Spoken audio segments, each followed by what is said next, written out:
Hi, I'm Catherine from Collier County Public Library. Today I'm going to share with you a recipe from Sarah Owens in her book Heirloom.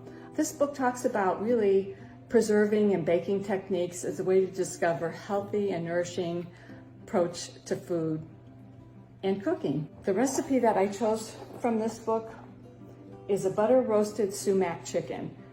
Sarah said that everyone needs a roasted chicken recipe in their repertoire. And this one is loaded with lots of veggies, turnips and carrots, leeks, and potatoes.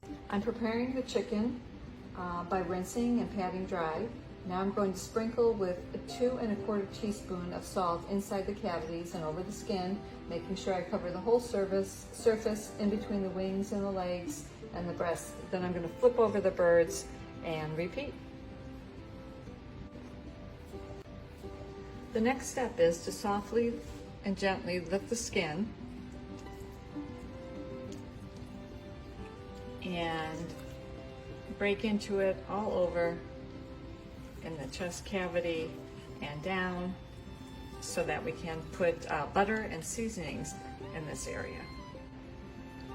The skin has been gently separated from the meat, and now I'll rub 5 tablespoons of softened butter inside and outside the skin for each chicken. It's unsalted butter and 5 tablespoons for each bird. I'm also going to slip 4 cloves of sliced garlic under the skin, along with 4 tablespoons of the spice mix. And then I'll set the bird aside at room temperature for 20 minutes or leave it uncovered in the refrigerator for up to about 1 day. The spices that I rubbed between the flesh and the skin of the chicken were cumin seed, coriander, white pepper, and some black peppercorns. You can also take seeds and roast them, and then take a mortar and pestle and grind up the seeds to get a more aromatic spice blend. The oven is preheated, and I've coated all of the vegetables, the leeks, the turnips, and the potatoes with an olive oil, and I'm going to spread those out in the bottom of my roasting pan.